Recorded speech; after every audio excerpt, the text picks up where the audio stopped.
Thanks everyone for coming here today. Every so often, one would come across an artist with a lot of talent and potential, and as a gallerist, we always like to dream about the fact that we can represent them and hold their first exhibition.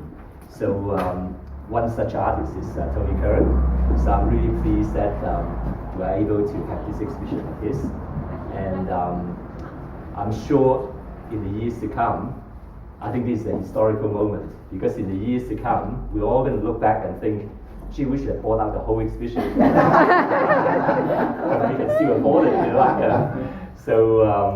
But I think Tony and I talk about who we should invite to be the guest speaker to open the exhibition. And obviously, somebody as multi-talented as Tony, we need to have somebody at least as multi-talented as him. And so he actually suggested Richard Curran, and I thought that's a very, very good choice. Richard actually have similar sort of beginning as myself, but he's gone on to much bigger and better things than me.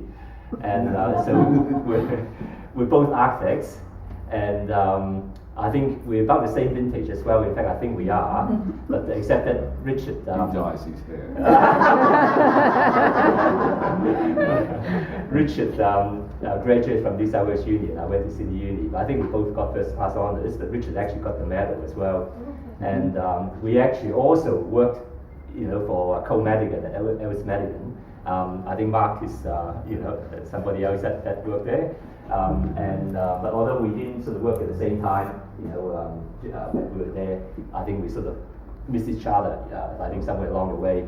But Richard have gone on to become an artist. He's got his PhD, and he's also become a professor at COFA. And on top of that, he won the Wynne Prize for a fantastic piece of sculpture. It's really sort of like very dear to my heart. It's sort of like something that's what I would consider to be cross-cultural, because he's got a modern motorbike, and he's got that merging into an old second-hand tricycle from Shanghai. And so it is quite unique, actually, that piece of work. So I think I'd like you all to welcome Professor Richard Curran. Thank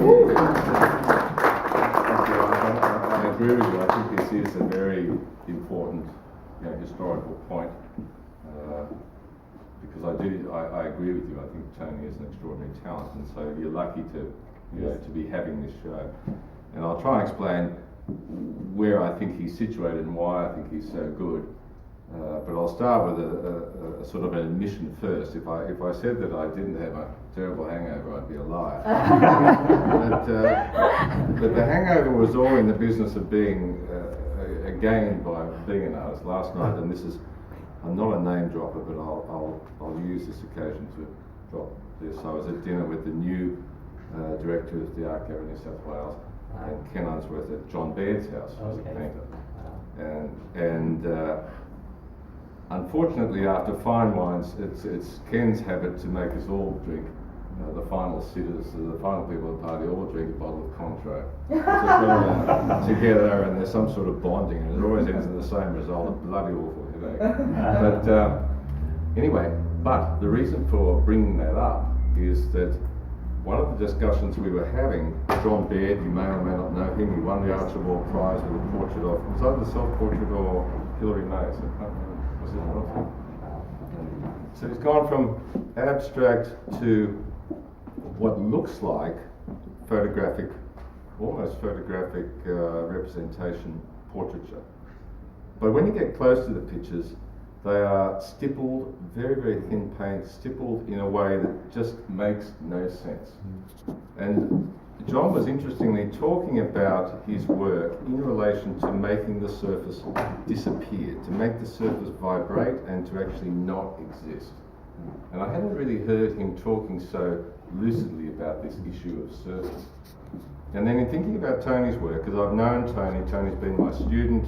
He came on one of my studios that I take overseas. He was one of the only painter amongst architects and sculptors who I normally mix with. He did some very interesting work. So I've known Tony for some time. But getting back to this issue of surface, because I think it is important in relation to looking at what Tony's doing. there's John making what looks like a photograph, but you get up close and you almost can't even see the surface. It's so thin and stippled, and just light is dancing around. And you start to think of the history of painting and the kind of illusions and the work that we do with surfaces. And you have to start in relation to Tony, I think, with René Magritte and his Ceci n'est pas un pipe. This is not a pipe. So Magritte, the surrealist, is saying this is actually a bit of canvas and some paint on it. It's not a pipe, of course. And then if you take this further, you have all sorts of, I don't want to give you a history lesson, but if you think of, say, someone like Pistoletto painting figures on a mirror, so that we stand in front of the mirror, we become part of a painting. He's saying, no, this isn't actually canvas and paint, this is a mirror, this is the reflection of you in front of it, and it's some paint. So artists are continually playing with this, and then we work through to the transparency, where you're saying, this is not canvas and paint, this is actually what's behind the paint and some paint. And I want to go through this little journey because that's where I first saw Tony's work. He was making these very interesting studies of people in cities on pieces of plastic and then delaminating the image so that he'd have a series of veils with paint on it. And he was depicting sort of city space, in my mind anyway. So that's how he justified being with a whole lot of architects and sculptors, that he was doing somehow sculptural painting. But he was doing some very interesting things, and that were part of that family of artwork that seeks to reinvent surface, and either like John Beard saying make it disappear, or make it incorporate reflection and things behind and what have you, or to what else was I going to bring up? I've lost it because I looked at people coming in the door and Anyway, you get what I'm talking about, and this led to, so I was very interested in what Tony was doing, because he was mixing this delamination of an image with what you could see behind it, if you like, with the fact that you could actually have a series of planes, like a series of slides making one image. And for him to then move into what's happening here is really, I think, a further exploration of pushing painting, to the limit. And that is such an incredible thing to be doing, because the fact is painting is not going to go away. In the 20th century, there's been a lot of movements that try to say, well, painting's dead. Painting is clearly not dead. Painting's one of those forms like the bicycle. There's a point at which it's just irreducible.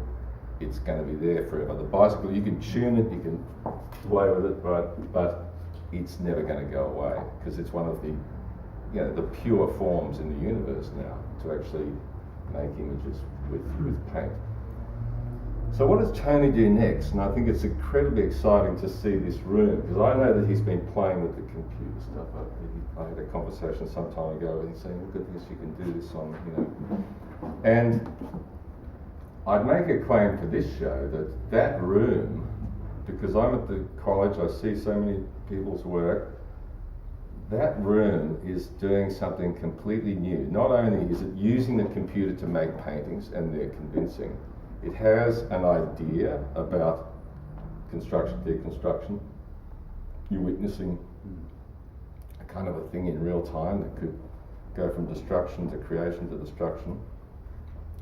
But it is actually convincing as a type of painting, and it's just using the iPad, it's using the technology of now to start to make something, I think, very different in terms of abstraction, because it's very, at once, two-dimensional, it's still sort of layered, but there's something interesting about it. I always thought that we weren't finished with Cubism, and I don't know why that doesn't come back. I mean, I really don't know why we don't keep going. This is not Cubism though, so that's what's interesting. This is a kind of a layering that keeps being two-dimensional, but is doing something else. And I think something about it being continually happening too. You sort of know it when you see it. You go into a room like that and you go, okay, someone has smashed through. They've taken the technology, which isn't important, it's what you do with it.